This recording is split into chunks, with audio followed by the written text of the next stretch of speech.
Hola amigos y amigas que siguen las cuentas de Fundación Casa del Bosque en redes sociales. Un saludo para ustedes. Desde Casa del Bosque hemos decidido participar de ciertos debates de orden nacional que consideramos pueden ser llevados a una reflexión favorable sobre temas tecnológicos que apunten a comprender las tecnologías como un aspecto importante en la democratización de los países. En ese punto de vista entendemos que el gobierno actual o Colombia se encuentra en un momento interesante, un momento que genera bastantes expectativas. Eso nos lleva entonces a varias reflexiones, entre ellas la primera, entender la configuración actual del gobierno progresista, es decir, eso que se llama el pacto histórico. Habrá que entender el pacto histórico como lo que es una coalición en donde hacen vida fuerzas de izquierda, en donde hacen vidas fuerzas progresistas y en donde hacen vida también fuerzas que asumieron un pacto para poder superar unas lacras que azotan al país desde hace varias décadas, entre ellas la lacra del narcotráfico, la guerra, la concentración de riquezas descomunales en manos de unos pocos, etc.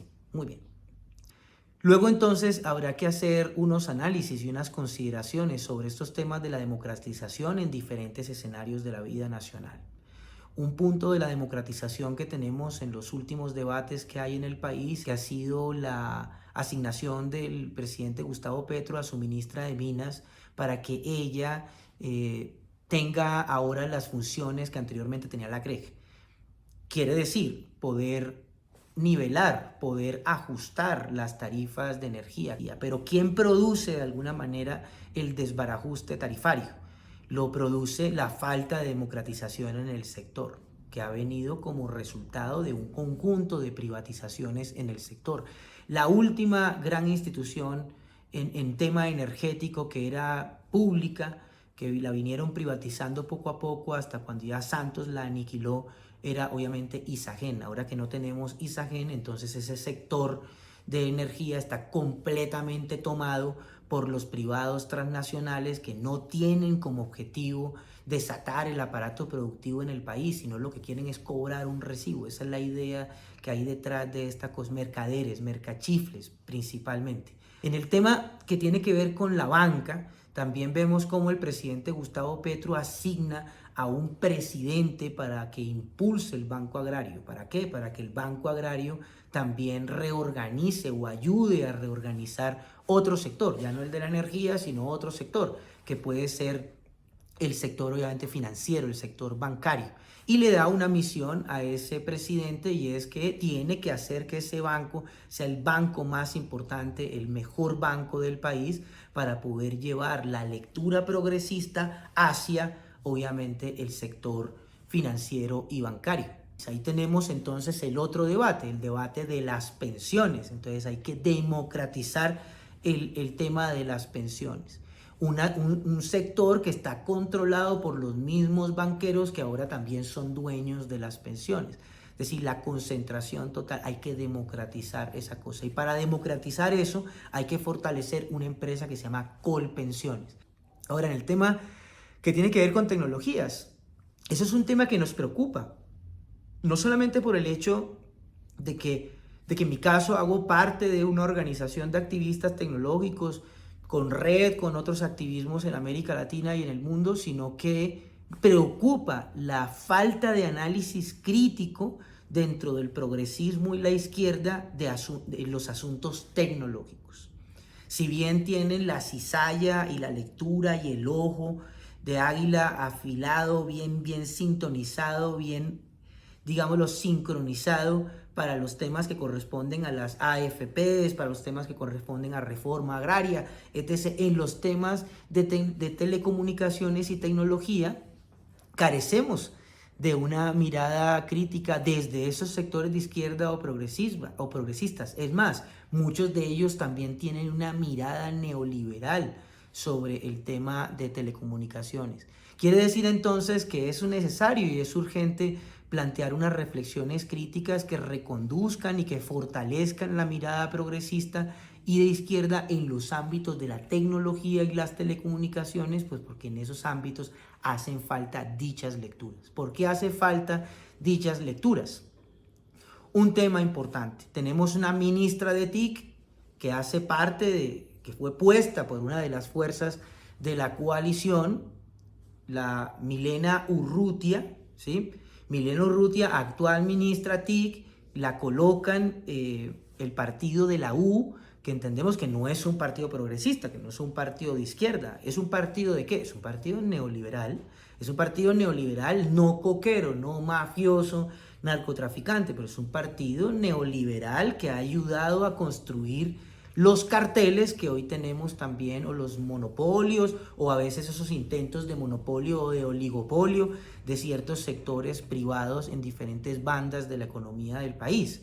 Un partido como el partido de la U ha ayudado a eso. El partido de la U llega con un compromiso de democratizar. Bueno, como es su compromiso, colocan obviamente en la repartija que hay en todas las coaliciones, no es algo extraño, ¿no? Colocaron en la repartija, en el tema de Mintic, colocaron a Sandra Milena Urrutia, una persona que viene del sector de telecomunicaciones, del sector TIC, que ha hecho siempre vida en un sector, ese sector desde una perspectiva neoliberal. Eso es importante tenerlo en cuenta. Y Sandra Milena Urrutia plantea en el congreso que se celebró hace unos días en Cartagena de Telecomunicaciones, establece 6 puntos para ella orientar. Ella dice que estos son sus 6 puntos para la orientación del Ministerio TIC y considera que esos 6 puntos son los 6 puntos del programa progresista. ¿Cuáles son los 6 puntos? Conectividad es uno. El segundo punto es sociedad del conocimiento. El tercer punto es seguridad de la información. El cuarto punto es transferencias tecnológicas a lo público. El quinto punto es televisión, radio y sistema postal. Y el sexto punto es producción de contenidos. Pues bien, hay que tener en cuenta lo siguiente. Estos 6 puntos son los mismos puntos de siempre. Los mismos puntos con ciertas variacioncitas. Antes eran 4, ahora son 6. Pero antes eran 5, ahora son 6. Así vamos, ¿no? Pero son los mismos puntos que siempre ha planteado el establecimiento en Mintic, entendiendo que Mintic fue creado por Álvaro Uribe Vélez y que adentro de Mintic hay una escuela grande de tecnócratas neoliberales que han tenido una lectura sobre el tema de la tecnología en clave neoliberal, lectura que después han hecho mediática, que ha hecho, valga la redundancia, de que el país tenga una noción neoliberal sobre la forma como mide la efectividad de una política tecnológica o de telecomunicaciones. Pues bien, vamos entonces a abordar un punto. Voy a abordar un punto, el punto que tiene que ver con telecomunicaciones, con conectividad. El presidente Gustavo Petro, cuando designa a la ministra Urrutia como Mintic, establece y le invita a que uno de los objetivos o el objetivo más importante del proyecto progresista es la conectividad. Quiere decir que le asigna una misión. En términos, digámoslo, sí, en términos de Mazzucato, de la teórica económica, le asigna una misión. Tienes que construir una coalición de diferentes fuerzas económicas, participación del Estado, etc., para poder realizar una conectividad, aumentar la conectividad. El presidente Gustavo Petro plantea 200.000 kilómetros de fibra óptica. Actualmente tendríamos tal vez unos 28.000. Plantea 200.000 kilómetros de fibra óptica, pero para eso hay que tener obviamente el presupuesto, en fin, los 200.000 kilómetros de fibra óptica. Bien, la pregunta es que desde el punto de vista progresista, el tema no está tanto en el efecto mismo, sino en cómo va a estar configuradas las fuerzas llamadas a esa conectividad.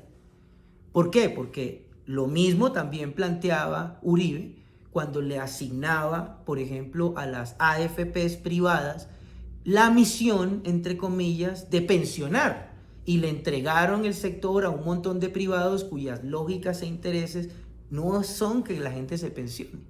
Entonces ahí está como uno de los temas. O cuando Santos privatiza Isagen y le entrega a las empresas privadas la misión de que pueda proveer de energía al país. ¿Qué fue lo que sucedió? Pues bueno, el lío que tenemos ahora.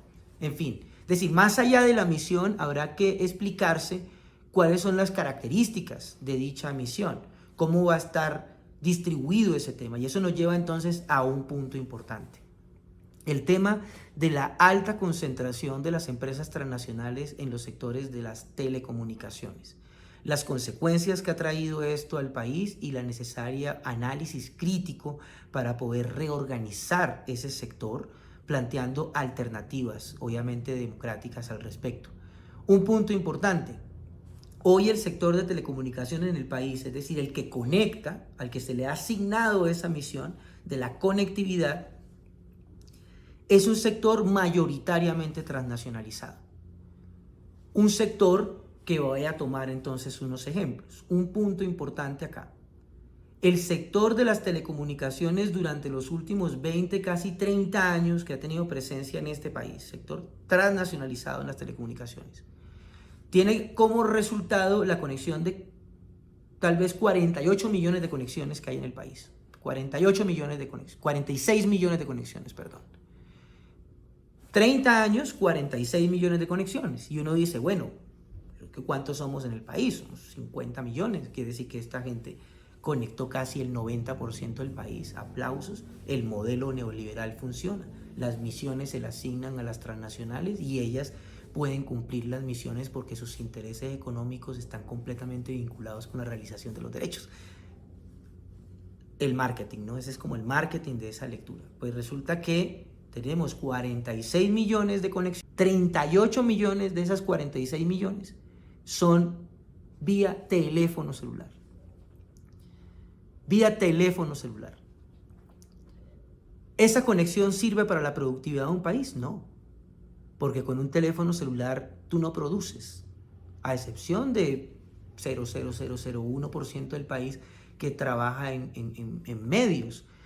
O en producción de contenidos que los produce con un celular o etc. y hace monetarización en YouTube. Es un porcentaje muy chiquito, pero tú no haces ciencia con un celular. Tú no haces prototipos de movilidad limpia desde un celular. Tú no haces prototipos energéticos alternativos desde un celular.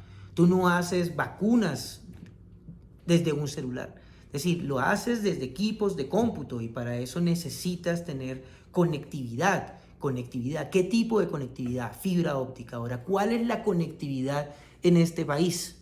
La conectividad por cable, que es realmente la que mide la base importante en la sociedad del conocimiento, que es el segundo punto que planteó la ministra, que es el mismo punto que ha planteado los anteriores ministros, incluyendo Luna, que es un completo neoliberal también, y es cuánto ha sido la conexión.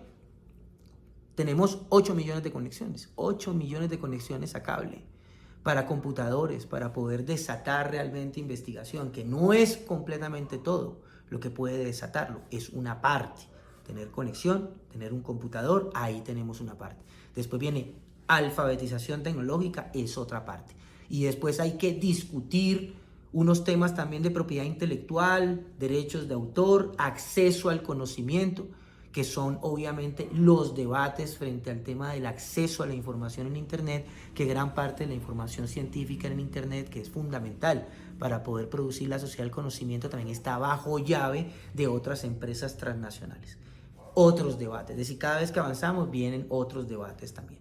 Esa es como la idea en parte. Pues bien, pero cuando nos hablan de conectividad solamente nos dicen ponernos el acceso o permitirnos el acceso a la red de redes, pero allá hay muchos más elementos al respecto. Los nombrados, ¿no? Pues bien, quiere decir entonces que esto exige una reflexión. Hoy tenemos un sector de telecomunicaciones altamente concentrado por transnacionales. También tenemos fuerzas políticas de dos generaciones completamente articuladas, embebidas, por decirlo en términos tecnológicos, en el modelo y en la ideología neoliberal. políticos viejos y políticos supuestamente de relevo. Políticos viejos como Peñalosa, que quiso privatizar la ETV para entregársela a los sectores privados que generan concentración y falta de democratización en la conectividad y con ello imposibilidades para poder acceder a la sociedad del conocimiento. También tenemos políticos nuevos o de relevo, por ejemplo Claudia López, por ejemplo Quintero en Medellín, que los dos, aun cuando sus militancias y sus, digámoslo, sus electores más asiduos o más fan lovers piensen que el uno y el otro son completamente distintos, y etc. En asuntos telco son igualitos los dos. Claudia López intenta desmembrar ETV, entregarle la televisión a DirecTV, entregarle la telefonía celular a a Tigo, perdónenme, entregarle la fibra óptica a Ufinet, desbaratar, es decir, dejar un solo cascarón que se llame ETV, porque ya ni siquiera los letreros los tenemos en las sedes de ETV porque los mandaron a quitar. Es decir, entonces le entrega eso a los mismos privados que corresponden al sector de alta concentración. Es decir, es lo mismo como entregarle la pensión, es lo mismo como entregarle la pensión, por ejemplo, a la gente de Porvenir o a los otros. Claudia López está haciendo lo mismo, pero en el sector telco. Quintero hace lo mismo también en el sector telco en Medellín. Recibe una empresa telco privatizada en parte por el uribismo, es decir, por el neoliberalismo, llamémoslo así, y que le entrega a ese neoliberalismo el 51% de la participación accionaria y de la decisión de la empresa a una empresa que se llama Millicom. Pues bien, la posición de un progresista o de una persona de izquierda sería obviamente lo que no vimos con Quintero. ¿Qué fue? Quintero dice que él se niega a reorganizar esa relación de poder ahí, que él prefiere más bien entregarle eso a Millicom y que le den una plata para llevársela al proyecto Hidroituango, imagínense, al proyecto Hidroituango. Es decir, quiere entregar la empresa de telecomunicaciones, base de la sociedad del conocimiento, la quiere entregar, se la quiere terminar de rematar a los de Millicom y no asume una lucha, es decir, no asume una lucha como la que asumió Gustavo Petro en Bogotá, que fue, por ejemplo, repotenciar la empresa, tener esa puja en contra de las privatizaciones que querían hacerse dueñas de ETV. En fin, Quintero sencillamente se hace a un lado y él dice: yo no me voy a enfrentar con esos poderosos, yo solamente me enfrento con el uribismo, que es el neoliberalismo, que en últimas, en el tema de UNE, está siendo Quintero neoliberal cuando le entrega y quiere entregarle la empresa UNE a Millicom. Entonces tenemos esos temas. ¿Cuál es el resultado entonces? Que tenemos un porcentaje muy bajo de participación democrática en el sector telecomunicacional. ¿Qué significa eso? Que entonces la misión que asigna Gustavo Petro a la Mintic es una misión que va a tener un gran problema, y es que resulta que las empresas privadas no cierran brecha digital porque les parece muy caro y no les parece negocio. Aquí en Bogotá, por ejemplo, quien ha cerrado la brecha digital, es decir, llevar conexión de cable a los barrios periféricos, ha sido ETV. ¿Quién ha cerrado la brecha digital en Medellín? UNE ha cerrado la brecha en Medellín. ¿Quién ha cerrado parte de la brecha digital en Cali? En Cali ha cerrado la brecha digital. Es decir, las empresas públicas que tienen participación en sectores de telecomunicaciones han llevado y han ayudado a cerrar la brecha digital. Mientras tanto, ¿qué han hecho los privados? ¿Qué han hecho los sectores transnacionales? Han sencillamente creado conexión a celular, que son conexiones que no desatan sociedad del conocimiento, que no construyen sociedad del conocimiento. Más bien crean una sociedad, digámoslo, de la propaganda. Y es esa sociedad que está conectada a consumir lo que le entregan obviamente los medios grandes, que de alguna manera tienen mucho que ver con estas otras empresas. Pues bien, quiere decir entonces que desde una perspectiva progresista habrá que pensar otras cosas. ¿Qué cosa importante habrá que pensar? Necesitamos en el sector de telecomunicaciones la fusión de las tres grandes empresas que aún tienen participación pública y que esos políticos se den la pela que necesitamos que se den. Es decir, necesitamos que en Cali, necesitamos que UNE y necesitamos que ETV se fusionen en una gran empresa nacional para que haga vida en el sector telecomunicación y cumpla las labores que debe cumplir en dicho sector, que son varias, entre ellas cerrar brecha digital, que eso es importante, y la otra también tener un control de precios, porque estas empresas, por ejemplo, ETV, como tiene una gran tecnología, ayuda a generar una especie de nivelación de los precios. Pues bien, si se privatiza ETV, pues acabe y eso empiezan a subir, digámoslo, las tarifas de telecomunicaciones.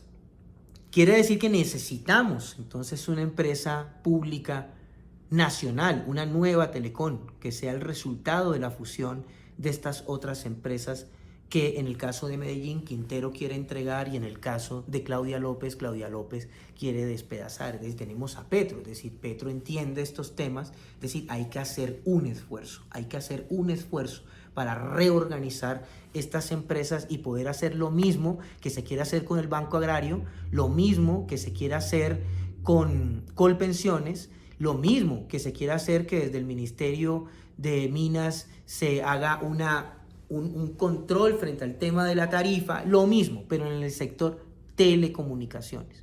Quiere decir que el sector telecomunicaciones y la conectividad habrá que verse un poco más allá de los datos muertos. Hay que entender que detrás del sector de telecomunicaciones hay unas luchas ciudadanas y hay unas necesidades de democratización. Punto importante entonces, una empresa pública común y corriente. Creo que también habría que fortalecer otro tercer punto, la cooperativización de las telecomunicaciones en sectores también rurales. ¿Qué quiere decir eso? Quiere decir que el progresismo también representa unas formas de fuerza. Y esas formas de fuerza tienen que ver con la organización de los sectores de la producción. No estamos hablando de una producción estatal, es decir, empleados del Estado única y como regularmente lo mofan los neoliberales. No, estamos hablando de que el progresismo también tiene un objetivo, crear un gran tejido cooperativo de producción en el país. Asimismo, como plantea crear un tejido cooperativo en la producción agropecuaria, también cree un tejido cooperativo en la producción de la conectividad en el país. Y ahí juega entonces un papel importante las miles de proveedoras de internet que hay en la ruralidad, que hay que cooperativizar esas fuerzas, principalmente para crear una tercera fuerza en el sector telco. Fuerza cooperativizada, organizada, reglamentada, con derechos, también con poder, y una fuerza pública, ya sea mixta, mayoritariamente pública, y una fuerza privada que siempre obviamente ha estado ahí. Puntos importantes en ese tema. Quiere decir entonces que para cerrar sobre este aspecto, cabe entonces hacer las siguientes reflexiones. El progresismo y la izquierda ha afilado baterías intelectuales y paradigmáticas para poder comprender y para poder orientar gestas que apuntan hacia la democratización en sectores tales como, por ejemplo, agro. Hay miles y miles de libros de análisis sobre este tema del agro y también hay ya muchísimas propuestas para poder concretarlas en un gran proceso que se llama reforma agraria.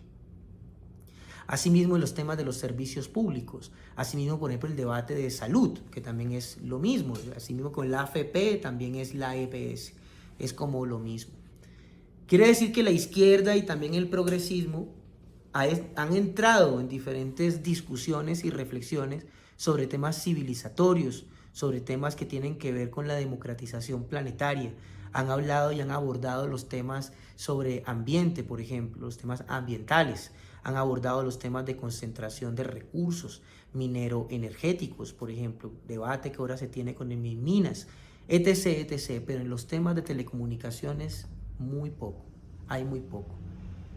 ¿Qué toca hacer? Obviamente, toca cualificar estos temas, toca toca impulsar paradigmas progresistas en estos temas. Desgraciadamente hoy tenemos un ministerio conducido por un cuadro político del partido de la U. Sin embargo, es responsabilidad de la sociedad, de las fuerzas progresistas y de izquierda, impulsar la cualificación, el nivel de crítica y de organización para democratizar un sector que es estratégico, transversal, algo que necesitamos urgentemente en este país, que más allá de la sociedad del conocimiento, es lo que significa la sociedad del conocimiento, que es la creación de sectores de fuerzas productivas altamente cooperativizados, vinculados con la tecnología y con la ciencia, que puedan aportar a la solución de problemas transversales, como por ejemplo movilidad limpia, como por ejemplo ecosistemas y economías circulares, como por ejemplo economías digitales pensadas obviamente para poder hacerle frente al cambio climático, democratización, transparencia, tantos temas que se puede aportar desde esto que se llama la sociedad del conocimiento y que tiene obviamente en últimas cierra con una gran conformación, la conformación de unas fuerzas sociales de base progresista, de base democrática, cuyas lógicas dejen atrás el modelo neofeudal de la gran tierra, de la gran hacienda, para entender que ahora hay que producir juntos, cooperativamente, y hay que producir conocimiento, hay que producir ciencia. Quiere decir que aquí nos estamos jugando la construcción de una fuerza real vinculada con lógicas del trabajo progresistas. Ese es el debate fundamental que encarna la discusión sobre el tema de la democratización de las telecomunicaciones.